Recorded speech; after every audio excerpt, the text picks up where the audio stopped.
1, 2, 3.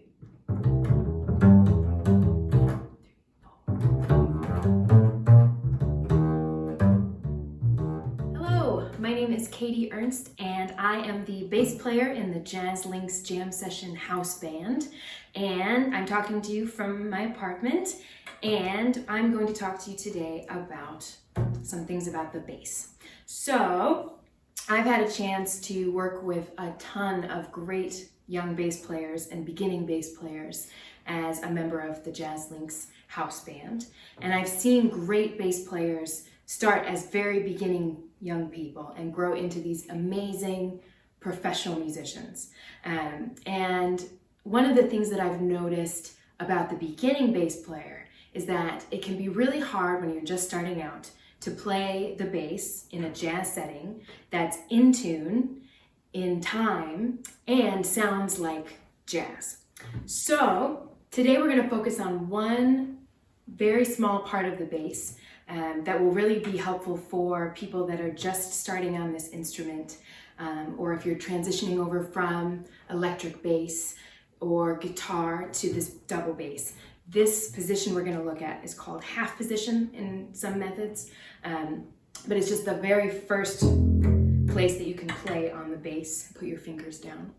And in this one spot, you can get a whole lot of mileage as a bass player in a jazz combo.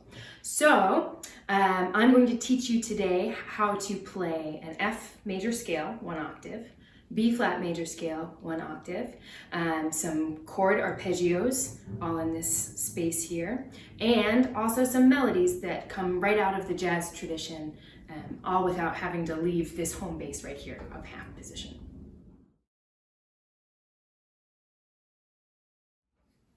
So what I'm going to teach you today is not the only way to play these scales. There are plenty of different fingerings and ways of playing the same set of notes on a bass.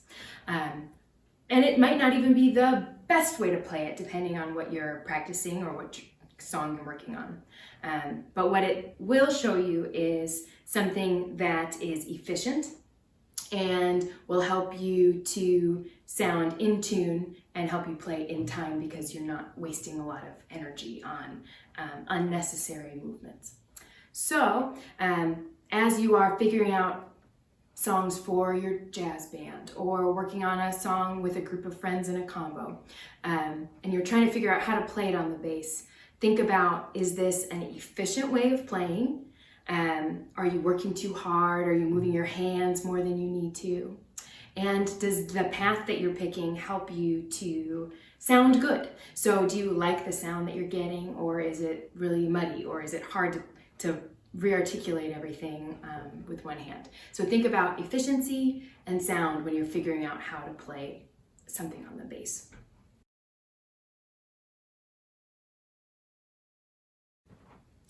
So for those of you that are just starting on this double bass here, and if you're coming from electric bass or guitar, there's a couple key differences between the fingerings for electric bass and the fingerings for guitar and the double bass. So instead of playing one note per finger, this is a really long string.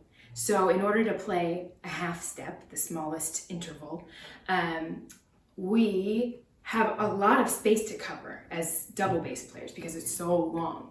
And so if we tried to cover all that space with each finger, by the time that you get to your pinky finger, it's an unnatural, kind of uncomfortable position. And it also kind of forces your pinky finger into a strange angle. It looks not the same as all the other ones. And so a fairly standard method of playing the double bass is to use the first, second, and fourth as notes. And then this third finger is just a reinforcer or helper for the pinky.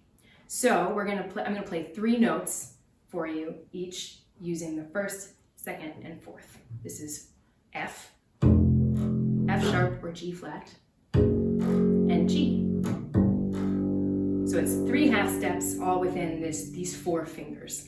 It might even help to think of this middle finger as the middle, and then this third finger is just kind of filling it. So 1, 2, 3 notes over 4. fingers. A little weird, but I promise it will feel better and sound better when you're playing. Let's talk about all of the notes we have available just in this first spot on the bass. In standard methods, it's called half position. And this position is all based on keeping your thumb in one spot. So instead of moving my thumb up and down the bass, which is called shifting, and we'll talk about that in future videos, we're gonna do all of these notes without shifting. And I'll show you all of the notes that are available and then how to play our scales, arpeggios, and melodies. So here, we'll start from the lowest of the strings, the best of the strings. This is the E string. We have open E, and then F sharp or G flat, G, open A sharp or B flat, B or C flat, C, open D, D sharp or E flat, E, F, open G, G sharp or A flat, A, and A sharp or B flat. Beautiful.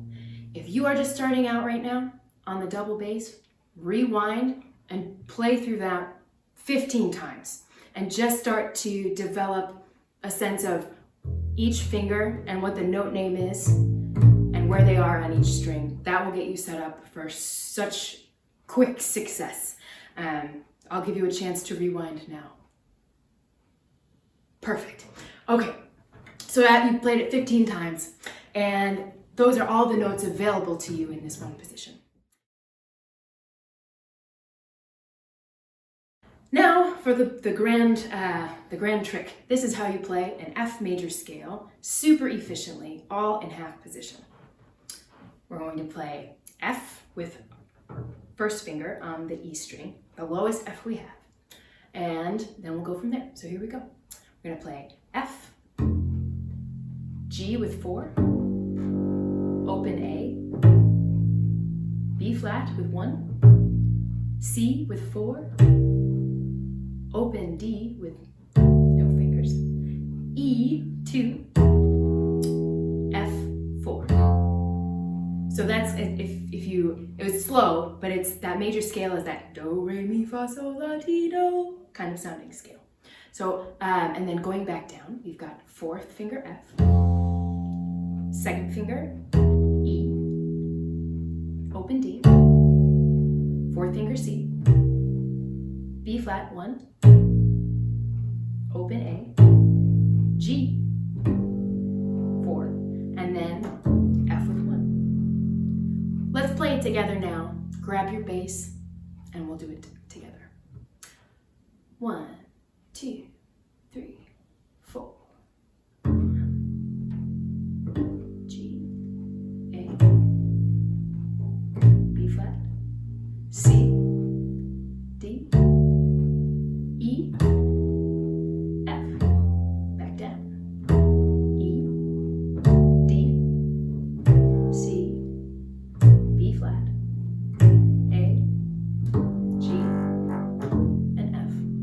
Awesome. Again, this is a great thing. Rewind, play it 15 more times.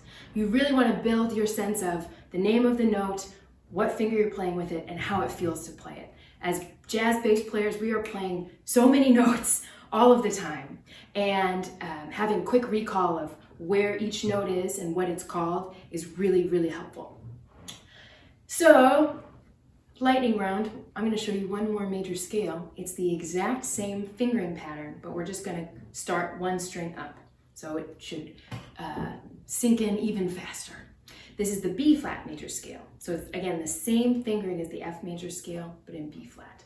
So we'll first find our B flat. So open A, 1/2 step up is A sharp or B flat. There it is. So that will be our root. Here we go.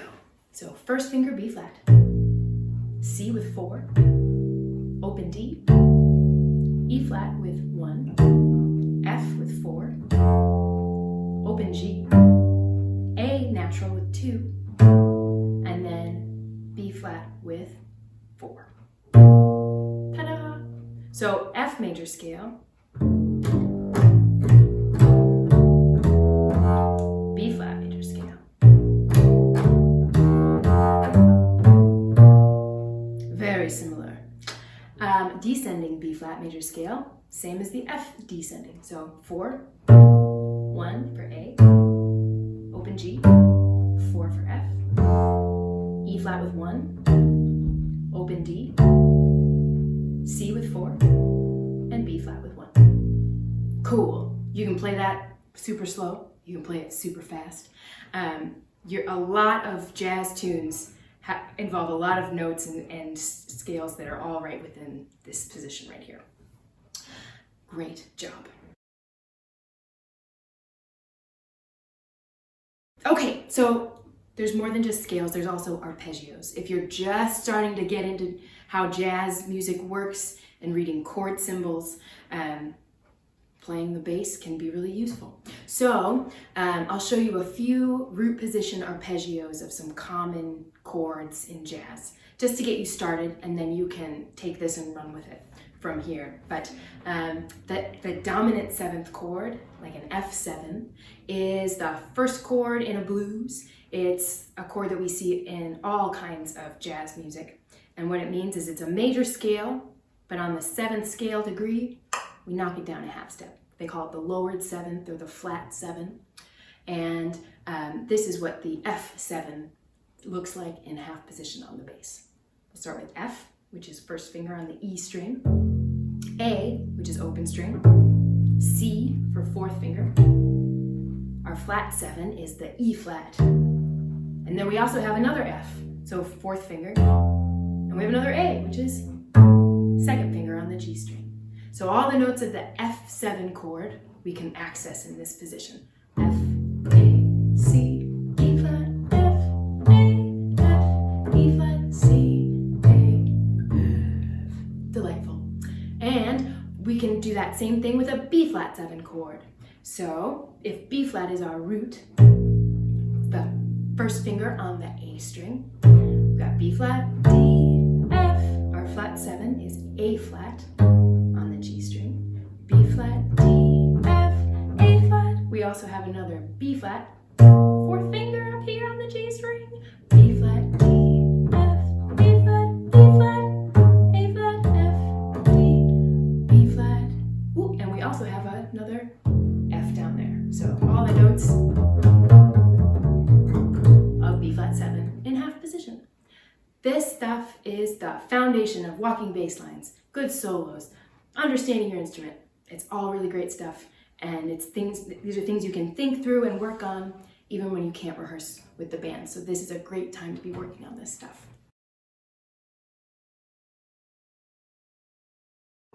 That was kind of like the vegetables. You gotta figure out where everything is on the bass.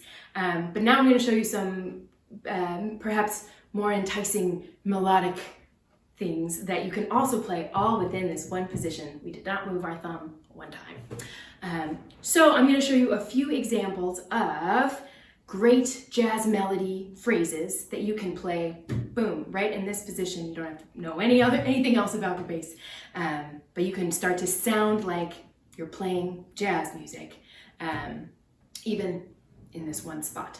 So here are a few examples. This first one is a song called Ornithology by Charlie Parker, and you can play the first fragment of Ornithology in half position if you're in the key of C. Here is Ornithology. It goes like this.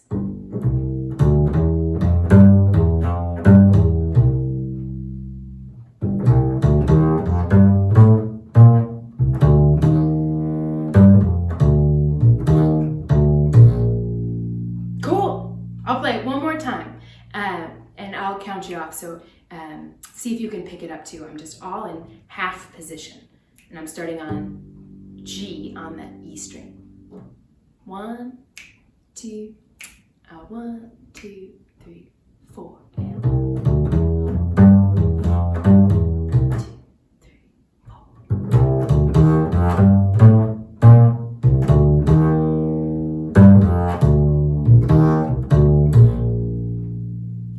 classic bebop melody phrase. And you can play it even faster. 1, 2, 1, 2, 3.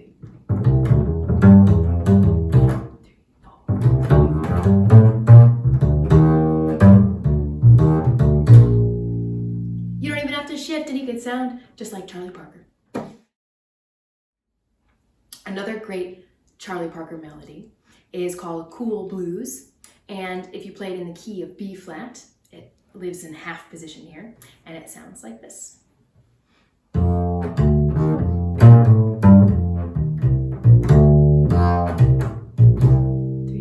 4, 1, 2, 3, 4.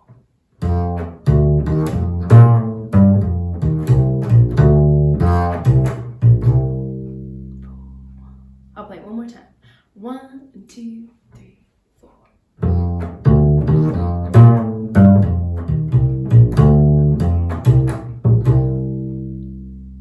Great. Blue Monk, you can also play a little bit of that in half position.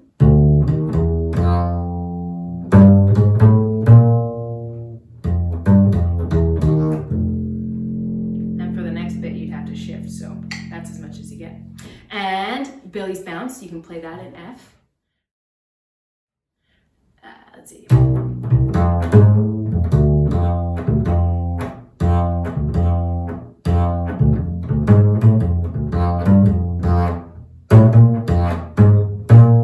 That's a pretty good chunk, all in half position. I'll play that one more time.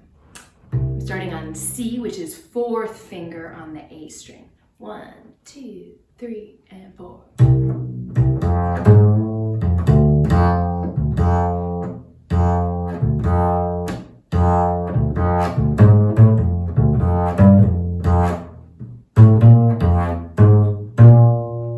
Billie's Bounce.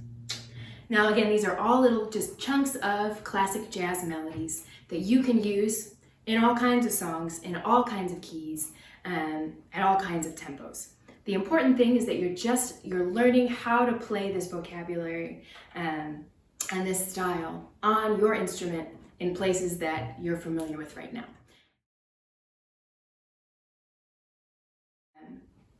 This one position is a great place to start, just to kind of figure out all of the options that you have in an efficient one-stop shop kind of place. But it's the starting point so that you can branch out up into the rest of your instrument. So don't just stop here once you've gotten comfortable. But this is a really great place to start so that you can be functional in your jazz groups and in learning jazz tunes and music. This half position is really a great home base for us. Pun intended. Thanks so much to the Jazz Institute of Chicago for hosting this video series in lieu of our monthly jam sessions. I am so excited for the return of our in-person jam sessions, but until then, enjoy half position on the bass, learn some great bebop melodies, and listen to so much jazz. And I will see you next time. Thank you.